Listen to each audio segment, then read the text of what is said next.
Bonjour à tous, aujourd'hui nous vous révélons comment faire baisser le coût global de votre prêt immobilier. À mes côtés, Cécilia Lostria, directrice e-business au sein de BNP Paribas Cardiff.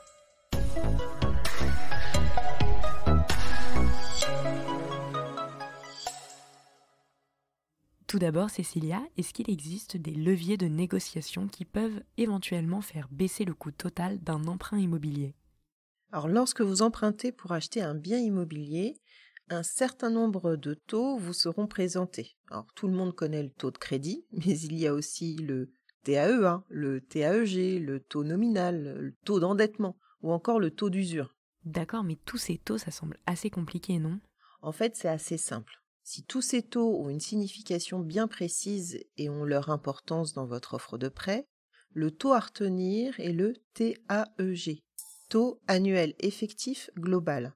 Il représente le coût réel de l'emprunt, il comprend toutes les dépenses liées au crédit, les intérêts d'une part, les assurances, les garanties, les frais de dossier et les frais annexes. Autant d'éléments qui peuvent être négociés avec votre banque. Parfait, mais ce fameux TAEG, où est-ce qu'on le trouve ? Or, la banque est obligée d'indiquer le TAEG dans les propositions commerciales et dans le contrat de prêt. Entendu, et parmi toutes les dépenses liées au crédit, quelle est celle éventuellement qui pèse le plus dans le coût total de son emprunt ? Aujourd'hui, les taux d'intérêt sont toujours aussi bas.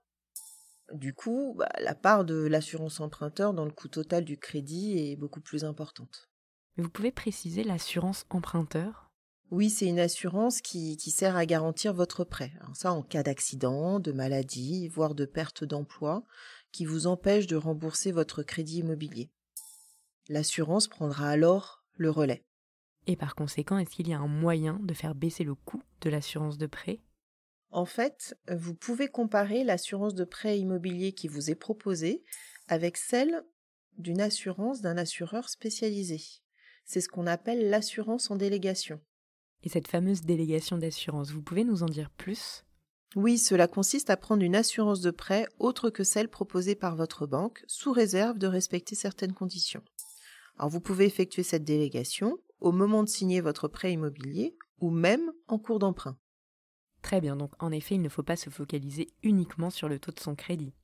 Tout à fait. Surtout que les règles d'octroi des crédits immobiliers seront encadrées plus strictement à partir du 1er janvier prochain. Ainsi, les banques devront impérativement respecter la règle du taux d'endettement plafonné à 35% des revenus disponibles. Bénéficier d'un taux d'assurance de prêt moins élevé vous permettra donc de réduire votre taux d'endettement et d'augmenter votre capacité d'emprunt. Merci beaucoup pour ces explications. Est-ce que vous souhaitez ajouter un dernier mot ? Ce qu'il faut retenir, c'est que souscrire une assurance de prêt en délégation peut vous faire gagner du pouvoir d'achat, donc faciliter la concrétisation de votre projet immobilier. Merci beaucoup Cécilia d'avoir répondu à nos questions. Si vous avez aimé cet épisode, n'hésitez surtout pas à le partager autour de vous. C'était l'immobilier décrypté par Se Loger.